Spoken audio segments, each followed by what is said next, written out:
Now, just recently, the team from Play for Dream reached out and asked if I would like to review the Play for Dream VR headset. Now, I was damn excited. I have not tried an OLED panel in VR since my HTC Vive OG HMD days. Wow, what a mouthful that is. And you know what? The HTC Vive was an epic headset, the OG. I think they did the OLED panels in the Vive Pro as well, but what overshadowed that was the screen door effect, the resolution, and those Fresnel lenses. I think I'm saying that properly. Man, they were really bad for glare and, gosh, the Elite Dangerous days, the glare that you would get from the cockpit and the sun, it really was distracting. I had not tried OLED panels since that day until now. And I've got to be honest, that is the biggest standout for me with this headset. It is absolutely mind-blowing how black the blacks are, the color contrasts. I've never seen anything like it. It is truly incredible. Now, I couldn't believe it. I did a bit of research in preparation for this headset turning up, and man, there's some passionate people out there in regards to this headset. Comfort, the sweet spot of the lenses, distortions. There's just so much going on. And I thought, surely it can't be that bad. This is a $2,000 US headset, and in Australian pesos, we're talking like $3,000. I'm thinking that can't be right. So I was really curious to get this headset to be able to check that out for myself. Now, I pride my channel on being as unbiased as it can be. I've got a history of a lot of different VR headsets. I've currently got a Quest 3 modified to the 9s. I'll show you that in a minute and talk about modifications. I've got the Pimax Crystal Super. I've got a Pimax Crystal Lite. I've tried the original Pimax Crystal. I've also had the Pico 4. I've had the HP Reverb G2. I've even had the Samsung Odyssey Plus. And I even used to run my mobile phone in the Samsung Gear VR with a tether to my computer and some special software to do VR. So I've tried a lot of different headsets. So what I find interesting with the Play for Dream is how passionate people have been about the fact that you might need to modify it. I do not care.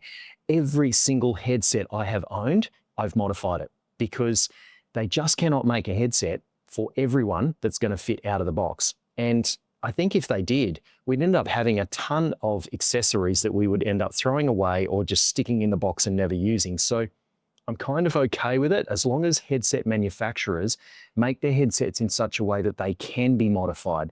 And so one of my first takeaways is this back system here.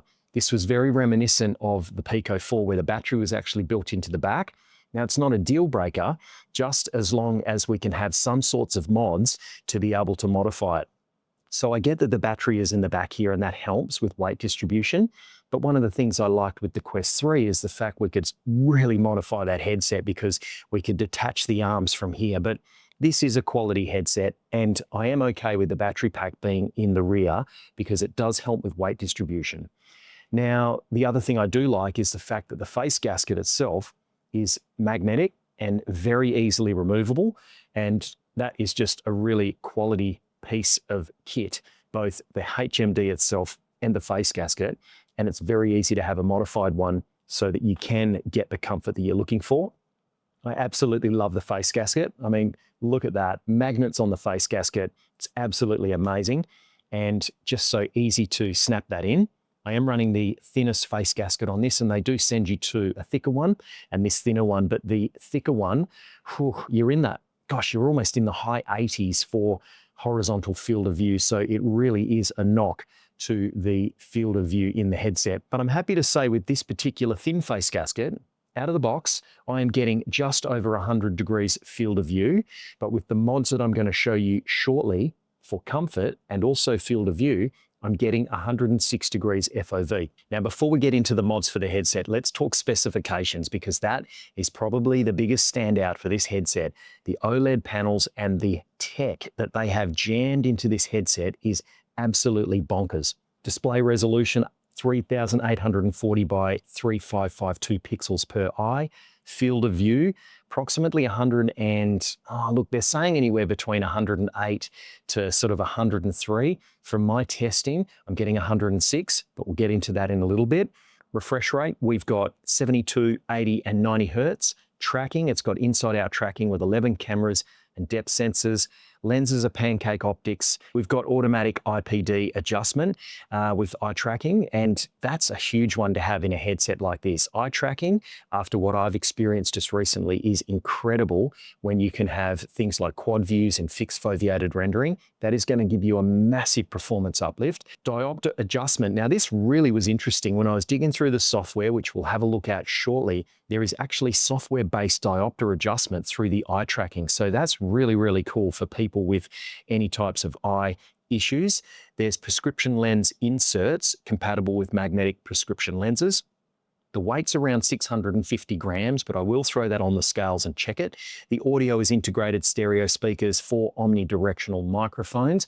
I have not tested the microphone quality yet, but we will. But I can certainly say the audio is really good. I was quite surprised for a standalone headset like this, how good the audio is out of the box.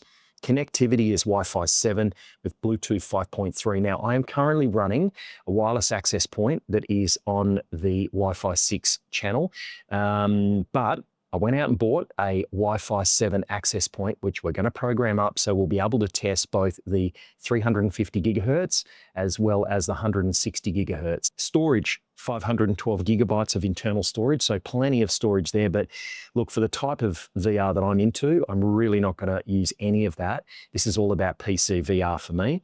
Pass-through, the color pass-through with 14 milliseconds latency. Now, at first, I was a bit disappointed, but then I tweaked the settings a bit, mucked around with the anti-flicker, and I actually got it to look pretty damn good. And I'd say it's equal to, if not in some cases, better than the Quest 3.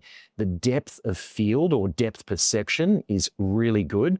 And I found a setting that I can enable that, although it can create some distortions or warping, man, it gave me some of the best depth perception that I've ever had out of a VR headset that's standalone with pass-through. Hand tracking is supported, eye tracking is supported. I'm really impressed with this headset. Out of the box, the fit, the feel, the quality, it's just the comfort that long-term gameplay creates pressure points because of the lack of a halo-style head design or any type of top strap to be able to support the back of the battery pack itself. Now, I was also lucky enough to have my good friend, the Airforce Pilot Andrew, pop over just the other day, and we played all sorts of crazy games. We were testing out all sorts of cool hardware, and it was so cool because this headset literally turned up the day before. So we did an unboxing. You're going to see that shortly.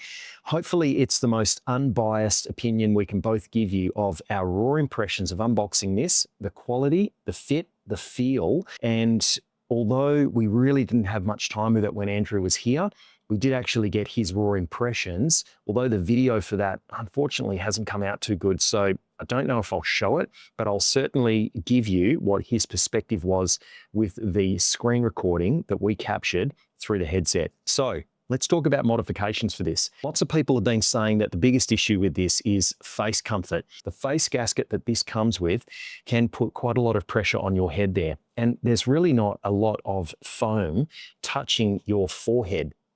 So I've seen some options. There's a 3D printable face gasket, and guess what? I happen to have a 3D printer, so you know what I did.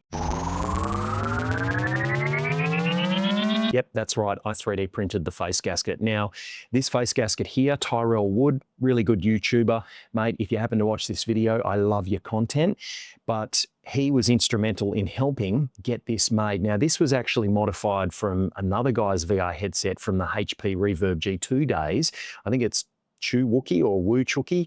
I'll put it in the description and I'll put the correct name along the bottom of the screen here now. But one of the dudes on the forums has rejigged this, and this is awesome. I've just put the magnets in tonight and it's working perfectly. But the kicker for this, to make this absolutely incredible, is, get ready for it, the Pimax Crystal's face gasket. So if we have a look at this here, the face gasket for the Pimax Crystal Super, Pimax Crystal Lite, AKX, they're all pretty much the same.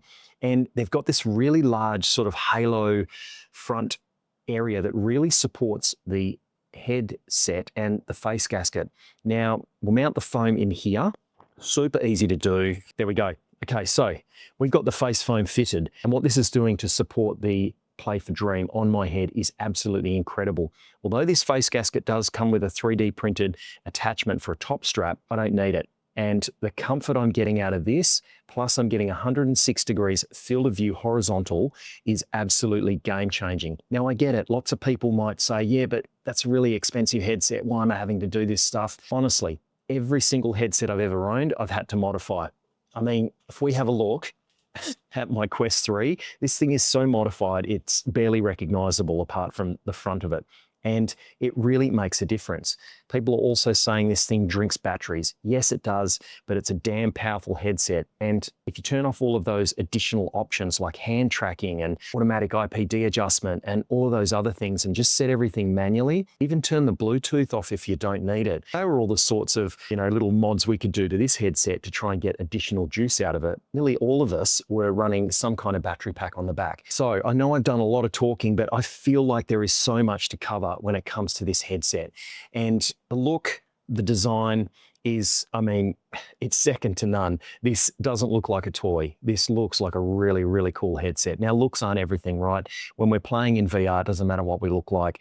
It's what the lenses look like. It's what the panels look like. It's the comfort, the audio, and the experience we're getting from the headset. So let's do the unboxing. Let's test this out with the FOV, and we'll run through the UI settings for the headset itself. And I'll give you my raw impressions of what it was like setting this up for the first time, because there were some oddities when I was trying to register this and get everything set up. Nothing too bad. It just needed a little bit of patience and just to work through those bits and pieces. But I am impressed with this headset when it comes to the colors, when it comes to the blacks in Elite Dangerous. So that's what you're going to see near the end of this video. Let's do the unboxing and then we'll do some FOV testing and actually talk about what I think the visuals are like, what I think the clarity is like, the edge-to-edge sharpness, because that's what people seem to also be talking about. Let's get into the video. You know the drill, like and subscribe, share these videos with all your friends, and let's go. Mate, bloody good to see you. You too, man. Good to be here in the studio. The timing couldn't be better. The Play for Dream just arrived. Fresh Australian beer. Let's do another better place to be. Let's do it, brother. All right. Let's get into some beers. Let's do it. Cheers. Cheers, mate. Delicious. Oh, that's good, man. Isn't that a good beer? Right, let's get into it. Just going to be another Limitless VR and Sim Rigs hour-and-a-half unboxing, maybe? Maybe. 3 episodes just to get the unboxing going. I know. It's packaged well. Oh, wow. I love the smell of hardware. Oh, have a smell. So reminiscent of that Pull Vision Pro, hey? Isn't it? This is nice. And I think that's a removable. Let's have a look at our controllers. Oh, wow, they're small. Man, I'm liking that. Look at that. Oh, I tell you what, it's cool. Nice trigger. That is a good trigger. Quiet. And I like how that's kind of recessed. Oh, and it's got a little detent. Very nice little detent on the grip. Oh, I just turned it on. We normally wear a knuckle strap, right? Have you seen anything? Well, no. That's a super narrow little tapered grip. Yeah, nothing at all. Okay. So yeah, that's a good point actually, that and there's no battery cover that comes off. No. Interesting. I wonder if they could possibly make something for that. It says, please remove the protective cover. This is nice. It feels quality. I mean, that is a quality kit. Weight, It's rubber. feels good. Feels more than a Quest 3, but less than the Pimax. It feels more than the Quest 3 with the Quest 3 stock, but that's because the Quest 3 stock really has just everything in the front, nothing in the back. But modded Quest 3. Here we go. Was that not clipped in? No, just one side. It's got 2 little clips. Okay. Not in that adjustable angle. Oh, what is under here? That's got some weight to it. Okay, so this is obviously the... Be interested to see if we like the face foam. It's quite rubbery. Right. This has got the... I wonder if they all come with it, because I'd seen online about the comfort issues and that they were doing something about the face gasket. Okay. But that it's is... a thinner version. Yeah, that's just the thinner version of it. So, okay, interesting. And also we got a little polishing cloth. Lenses look nice. They look smaller to what we used to. They look smaller than a Quest lens and definitely the Pimax lenses. Wow, they do too, don't they? Yeah. And there's the booklet. Nice, nice, clear, colourful instructions. let's have a look at this back one here. Has obviously got all of the cables and stuff. Be interesting to see if it's got an Australian based charger, although I've got a universal adapter for it, but it is also just charging by USB. So Nice. small cables, maybe That's a head strap clip, head strap clip, because you can run that powered as well. And there it is. That's actually quite a good cable, although that's not very long. Is that maybe to a battery in your pocket they would be expecting? Maybe, yeah. Because it's not.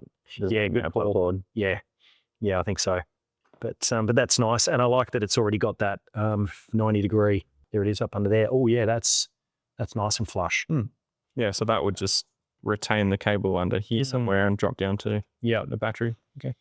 Let's have a look at these lenses. So does that angle up or not? No, there's no pivot there at all. You're just going to have to do it with expanding and on your face and closing. So how far will that go? That's quite a big head. Even your head will fit in that. Yes, true. All right, let's feel what the comfort is like. They look all right. Man, comfort-wise, and I mean, I'm basing this on the Pico 4 because that top section there used to really hurt my head until we went the Bobo head strap and all that other stuff. But that doesn't feel uncomfortable at all.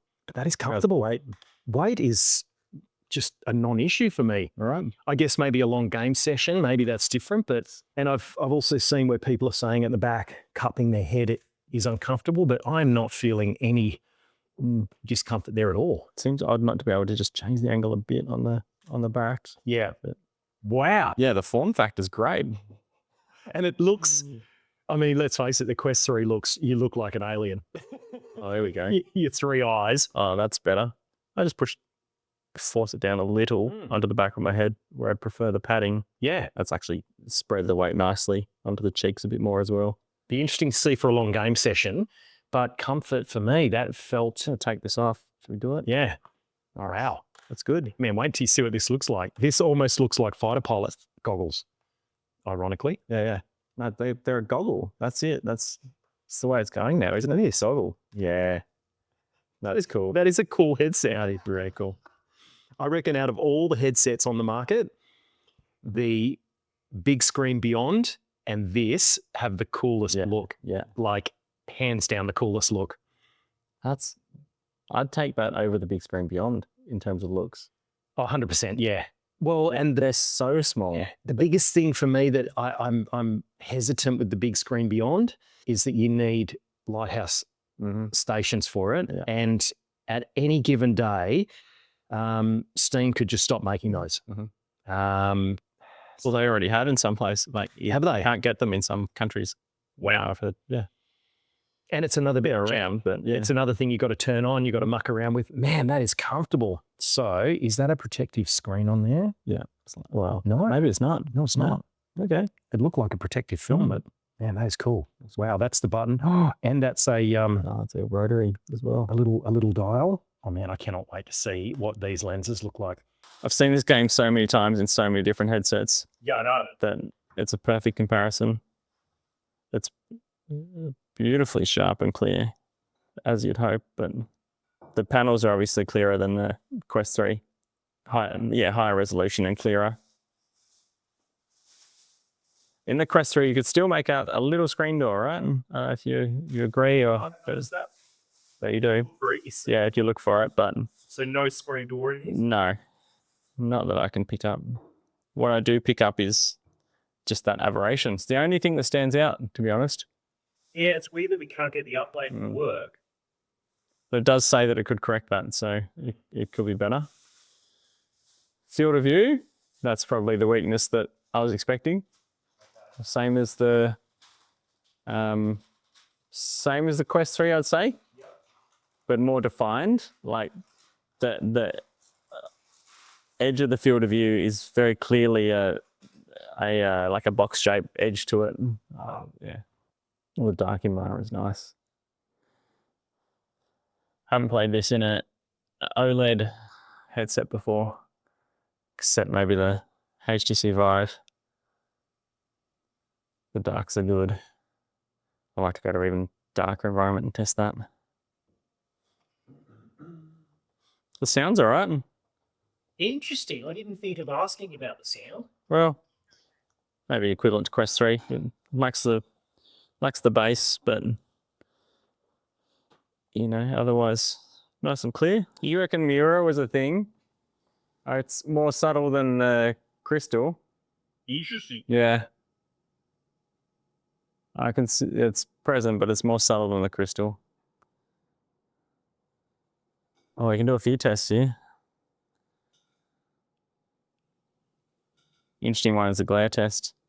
Not so much for the glare, but there is a bit. There's pancake lenses. Moderate. But what it gives away more so is the chromatic aberration. You'll see pressure. Yeah, so blue lines along the horizontals and oranges along the verticals. Just not ideal. I wish, yeah. You're gonna have to update it and just see if you can get it improved. Yeah. Tracking's been fine. There's a tracking test here, but I had no issues in, 10 minutes Half-Life Alyx should be enough to give away any problems, and that's felt fine. Equivalent. I'm curious though. Yeah. You've been in it now for about 15, 20 minutes. Yeah. Comfort. It's warm along the top, that's for sure. Warm on the forehead. So that's definitely the pressure spot. Not Pico, like firm and warm. You remember that? It was, you'd say that's uncomfortable. I'm just aware of it now. I've got forehead awareness. Let's do this. I'm going to get you a horizontal field of view test. Well, played 94. Gone at 94. So it's 93 or 94. Wow, interesting. Screen. So I'm running the thickest face gasket with the standard facial interface and just going to make sure that the headset is straight. But oh man, it is pressing against my nose really uncomfortably. And yeah, we're pretty much at 92 there. And yeah, I'm losing it at 92, and it's pretty uncomfortable. So we will jump out of the space and we'll just do a vertical FOV, and I can still see the bottom dot, and we lose it at 88. Yep, there we go. So with the thickest face pad, we're at vertical FOV 88 and horizontal FOV 92. Now let's swap to the thinnest face gasket that the headset comes with and see what we get. All right, so jumping back in now, we're running the thinnest face gasket. Just make sure that we've got that nice and straight. And yeah, we are at 100. Oh man. No, we lose it at, we lose it at, gosh, if we could have 103 degrees, I reckon you lose it at about 103 degrees. So 102 or to 103 for the horizontal FOV. We'll now just test the vertical there. No improvement there. So still 88 for the vertical FOV. Right, now let's swap out with the modded 3D printed facial interface and the Pimax Crystals face phone. Right, and there she is, nice and comfortable. And gosh, the amount of space that that's giving me for my nose in there is incredible. It is so much more comfortable, but really curious to see what we are going to get out of the FOV. Oh, that is night and day. That's a different headset. It is absolutely a different headset. And instantly, I can feel that the FOV is bigger. I feel like I am actually able to see the edges of the lenses. And oh man, that is just so firm on my head. Oh, it is just night and day. Honestly, I am really, really impressed with it like this. All right, let's jump in. So we're just going to need to make sure that that is straight. Yeah, I reckon we're at 106. Yeah, I lose it at 106. Definitely not 108. All right, let's jump out. So a couple of extra degrees field of view horizontal, and comfort is like on another level. It is so comfortable now. I could play with this all day long. Yeah, unfortunately, 88 vertical FOV is where we're at. So gosh, we're almost back in HP Reverb G2 territory with the vertical FOV, but I think that's just where you're at when it comes to OLED panels. They are much smaller. It's really hard to squeeze that FOV out of it, but I am impressed. 106 for the horizontal, 88 for the vertical, and we are running the modded face foam. All right, we are in the headset. We're using the pass-through. I'm currently talking on my Nikon camera's microphone, or actually I've got the DJI Mic 2 hooked up, and I do a bit of massaging to make the audio sound good. So let's switch over now to the Play for Dreams microphones to see what it actually sounds like. So we're switching over now. And this is what the microphone sounds like. In my pretty noisy room, I've got a lot of fans in my computer case. I've got the aircon running to keep the room nice and cool. So there's a fair bit of background white noise. So let's get into the UI. We basically press the right sort of dimpled button there. And you can see here, we've got up the menu. I've already downloaded Virtual Desktop. We'll jump into the settings and we'll have a quick look through here. So for Wi-Fi, this is where you're going to pick your networks. I'm still running my Wi-Fi 6 network as Pico from back in the Pico days, but that is Wi-Fi 6, and we'll be testing the speeds of the Wi-Fi 6 versus the Wi-Fi 7. Now let's jump down to Bluetooth. Now, if you're not using, say, Bluetooth speakers or something like that, I would recommend that you turn this off. These are the little battery saving things you can do to save a bit of extra juice and get a bit more out of it. But if you do need Bluetooth, that function is available. You can put your Bluetooth headphones to it. Jump into general, and this is all pretty self-explanatory. But if we get down to microphone, this is cool. So we've got the built-in mic, or you can actually run an external microphone. So, you know, this stuff's cool. I like that they've thought of adding this sort of stuff if you're not happy with the mic that it comes with. All right, so now we will jump down to sounds. This is where we can adjust the sound and the various effects, but this is pretty cool. We've got the DTS sound effect. Jump back. We'll jump into haptics, and this is where we can tune the haptics and the intensity. I've got this cranked right up, and it's a really nice sensation in the controllers of what's going on there. We'll jump back again. Oh, actually, go back into haptic intensity, and you can choose this model here. So once enabled, hand models will be displayed on the controllers. So we turn that on, and there we go. So we've got those, you know, sort of stereotypical ghosted hands. Some people may want that, others may not. We'll turn that off. Again, all of these little tiny things add just those extra little bit to sort of drawing the power out of the battery. All right, we'll go back. And back one more.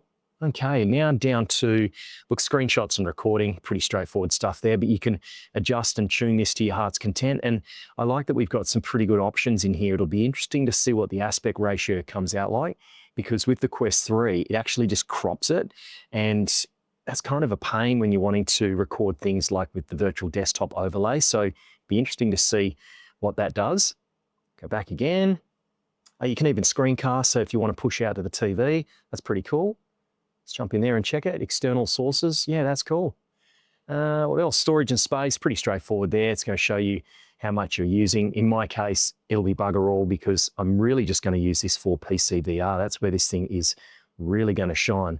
Then we've got power, about, and feedback. So we'll just forget all about there, jump over to interactions now. And this is cool. We can jump into the actual headset itself. And this is cool. We can tune these buttons. I like that we can customize this stuff here depending on what you want it to do. If it's a double tap for the camera on or one tap for the camera on or off. And actually, while I'm thinking about it, this little digital dial here, I didn't realize that was a dial at first. So it's actually just up there on the headset. And watch this. This is so cool. So I'm turning the dial clockwise and we're transitioning into the virtual home, let's call it. And man, it looks so cool. Let's get out of the menu. And if I can figure out how to get out of the menu again. Oh, that's right, down the bottom here, X. Look at this place. It's amazing. This is really, really cool. This is beautiful, actually. It's one thing that I noticed when I very first turned on the headset and loaded in the loading screen, which I can't show you, is basically a black background with the Play for Dream logo. And Play for Dream, honestly, I would change that because it really does the headset a disservice. It immediately shows the headset with this terrible amount of glare. So your first impressions are, oh no, this headset's going to have massive glare when it just does not. Once you're in game, the glare is barely noticeable unless you're really looking for it, or in very, very dark contrasted games like Elite Dangerous, you see a little bit, but certainly not distracting. So let's turn the little dial and we'll just go to pass through again. But that's, you know, it's a feature, but this is where this headset to me feels very, very well thought out. And I guess I'm getting it a bit later on in the piece. Maybe it was a bit rough around the edges on release, but it's feeling pretty complete now. So back into settings and we'll go back on there. This is where we can measure the IPD. And I like that we can adjust this to our heart's content. Now, once I got mine dialed in, I actually switched the adjustment mode to manual. And that way, not that you're actually having it auto check every time, I don't think, but certainly I just don't want any of those automations running because I'm not swapping my headset with lots of people. But if you are, this would be handy to turn on, but these things help save battery as well. But then you can also fine tune down here, and we've got the, I guess, the obligatory image you can use to make sure it is clear. And then if you need to, you can certainly remeasure your IPD. I won't do that now though. So we'll go back and we will, oh, actually, let me just check. Sorry, there was a bit more down, was there? No, we're seeing everything on that page. And now we're going to eye control. So this is cool. This is where we can really tune the eye tracking and decide what we want it to do. And then you've also got the eye tracking filter, eye tracking cursor if you want it, so you can tune all that stuff. Go back again, and then hand control. This has got hand tracking. I'm not using it, mainly because I want to save battery. These are all the little tweaks you can do with headsets like the Quest 3 to maximize battery life. So if you want all these options turned on, I guess you just have to accept that that is going to use the battery quicker, but an external battery in my book is the way to go. Showing you basics about the controllers themselves. If you click on that, you can go in and have a look if it's unpaired itself or something like that. And then the controller settings itself, vibration adjustment, we had that in the general settings. And then again, you can also turn on the hand model. So I like that they've kind of got that in two spots. All right, we'll go back and now down to awareness. This is really where we can choose some of the additional stuff like system tracking, boundary, obstacle detection, and floor level. But let's get into display. Now we've got basic options to look at, and I really like this. This is cool. Brightness is maxed, and look, for OLED panels, I think you're going to want to have that maxed out anyway. Just in my experience, OLEDs certainly are not normally as bright as backlit screens, but I'm certainly not feeling like I want it to be brighter. But watch this for the contrast. So I reckon contrast is where you might want to be, because you can help just take some of that washiness out of certain games. And I've been playing around with maybe a +5 or a +10, and I'm really liking that. That has sharpened up the colors and taken that haziness out for me. But we'll put that back to 0 for now. And again, you can play with saturation, just 0 that, and color temperature. So you can really tune this on the fly really quickly. Go back. Now we'll jump into eye protection. This is where you can turn on that blue light mode to stop it if you're doing late night sessions. I don't like what it does to the color difference here, although you can tune it, but I'm actually okay without that because I don't do a lot of nighttime gaming. All right, pass through. We can tune that to your heart's content. And this was important actually, because when I first came in here, I just wasn't having a good time with the flicker from the LED lights in my house. So you can jump into anti-flicker mode and choose these different settings and really dial this in to get it right. Plus the color filter, this is cool. Although at the moment I'm set on native, you can work your way through and choose these instant different color contrasts. And I'll tell you what, Vivid looks pretty cool actually. Wow, look at what that's doing to the LED lights and the white wall. That has just instantly made my room look like I've just got, I don't know, LED lights everywhere. What's Matrix? That's crazy. Let's go infrared. Ooh, That'd be cool for the kids, right? You put that on and the kids would be spinning out for a bit, but we'll jump back to native. I kind of like where that one's at. What else have we got? We've done the color filter. We've done the anti-flicker. Oh, depth. Now, this was excellent. So depth first, I could not believe what this did to my depth of field. So, or my depth perception. So we'll turn that on. You saw the room jump back a bit, but now when I reach out, honestly, that is 1-to-1. It is probably the best depth that I've had, the depth perception that I've had out of a VR headset. Now, granted, my pass-through has only been limited to, well, I guess all the headsets I've had have pretty much had pass-through, but really Pico 4 was where it was starting to get okay. Quest 3 was, you know, pretty good. And this is equal to, but with this depth first, better than the Quest 3. Or you can go back to viewing experience. So this helps sort of mitigate distortions and stuff. Okay, back and rendering resolution. This is where you can decide what you want to render at when you're doing various apps and stuff. Now, I was playing around with this. I don't really know, you know, where we should be. So we'll stick that on 1 for now. And although it gives us a description here, I'm not sure are we super sampling or what's going on there. But anyway, we will go back. And if we jump into advanced, this is where we've got some pretty cool settings for foveated rendering and stuff. So you can choose if you have a less powerful PC or you're just wanting to save on battery, because let's face it, if you're rendering less, you're doing less, the refresh rate is less, it'll save the battery. So we can choose 4K per eye in this case, because we've got a 5090, we're going to drive that sucker. We jump into enable fixed foveated rendering. Now, I'm leaving this off, although this wants a reboot. What I've noticed is, yeah, just the fuzziness around the edges. I'm a little distracted by it, and I've got so much horsepower in this machine that I don't feel like I need it. So I'm running full rendering. When you turn that on, though, it does warn you it's beta, and you know there's some things to watch out for, but it's not a big deal. And for me, it's working great. Or you can choose fixed foveated rendering. So that's going to be a fixed quadrant around your viewpoint where you permanently see it. Color mode, we can muck around with all that. We can play with true color, but this one's cool, this chromatic aberration correction. So let's turn that off, and I'm wondering if I'm going to be able to get an edge. Okay, I don't know if this will come through on camera, but the black curtain there, this black curtain just here, have a look at that edge. You see how that edge is hopefully showing up on the monitor there? If it isn't, I'll explain it. We're seeing a colored hue around the edge of that curtain, and as I enable the chromatic aberration correction, let's have a look if it goes away. Well, actually, I've just realized, scrap that. Have a look at the on-off of the chromatic aberration correction. Oh, this probably won't come through on camera. But anyway, if I flick that on, instantly what it seems to be doing is adjusting the color, and yeah, it's taken the edge off that curtain I was seeing. It's adjusting the color palette, I think.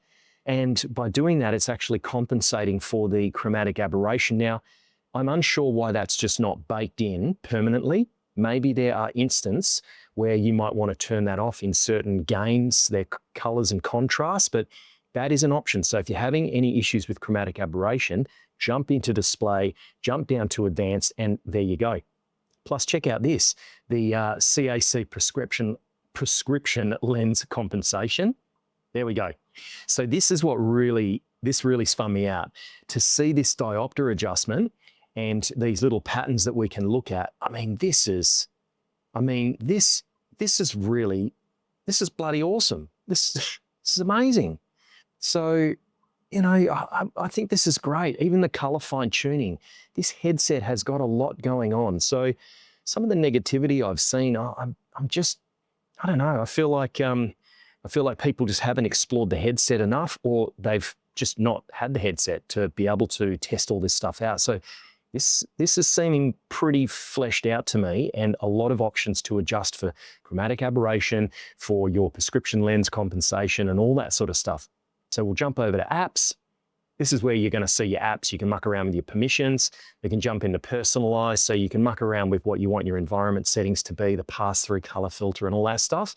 And then if we jump into lab mode, this is where we can tune the frequency of the headset. So look, for me, I'm running it at 72 Hertz. Look, we can bump it to 80, but the reason I'm running it at 72 is purely for battery. But I think for the purpose of all the testing we're going to do today, let's jump. Oh, what's that said? 4K full rendering is not okay. It's not currently supported. There you go. So that's interesting. I wonder if 80 is. Yep, we can jump to 80 hertz. So okay, 80 hertz it is. I guess 90 hertz is coming soon. I'm not sure why we can't render at 4K for both panels at 90 hertz, but yeah, I'll see if I can reach out to the team and get an answer. And if I get something in time, I'll put it up on the screen. Let's get into Elite Dangerous. Wow, wow, wow. Now this is really where this headset shines. I'm trying to look for glare. If I really look for it, I can see it. Yeah, okay, so I can see glare moving my headset up and down like that. So there's definitely glare in these black contrasting scenes, but man, I think my breath's just taken away with how damn good these blacks are. The colors are just incredible. Wow, and the resolution is just super sharp and it's playing buttery smooth. I'm pushing 80 FPS in-game and man, this is absolutely beautiful. I've got it maxed right out in virtual desktop. I'll be doing a full in-depth review of all my settings. I'm not in the sim rig at the moment. I thought this would be my first impressions, the unboxing, and a bit of a discussion around modding this headset and I think what's actually required to get the most out of it. And yeah, I'm really just, oh, have we got to accelerate? Oh, there we go. We're throttling on. And yeah, just to give you my raw impressions of the headset in general. Once you've got your IPD tuned in, you've modded the headset if you need to for comfort. Man, this is a really, really, really good headset. I'm really impressed with it. Field of view, not as large as the Pimax Crystal Super. However, the Pimax Crystal Super is in a different tier altogether, and it certainly does not have blacks like this. As much as the Pimax Crystal Super is an incredible headset for its color contrast, man, this is on another level. Wow. Gosh, if only the HTC Vive looked like this with the lenses back in the day. Absolutely incredible. Wow. Might just back off the throttle there. And well, we'll just stop ourselves from spinning and we'll have a cheeky little look around in the back of the ship here. So my goodness. It just looks so good. It really does look good. And I've certainly got no issues with tracking with the headset in my room right now. One of the things that is a shame, certainly from a standalone VR headset perspective, is, look, the controllers. I love my different gun stocks, and I just don't know how these controllers are possibly going to work in a gun stock at the moment. Maybe someone will be able to develop something that will suit, but this teardrop shape, I just don't think it lends itself to being able to fit in a cup well. I could be wrong, but certainly when it comes to my first-person shooters, it's not a deal breaker, but I do like using a gun stock for those. But I think this headset, personally, if you are a simmer and you're wanting really, really good immersion with a good resolution headset that has no cable, and you want those blacks, and you want what you get out of an OLED with the ability to have eye tracking, this headset is, oh gosh, as far as I know, it's the only thing on the market. There's the big screen Beyond 2, but you do need the base stations and controllers to match, and it is tethered. Not everyone wants their headset to be tethered, but if you're dedicated to your simulators, maybe that's not as big a deal. But honestly, the negative press that I've seen from some people about this headset, I'm just not feeling it's there when it comes to using it as a dedicated PC VR headset. It does chew the battery, but it does have a lot of power going on. And yeah, I am really, really impressed. Anyway, I hope you enjoyed the video and I will see you in the next one.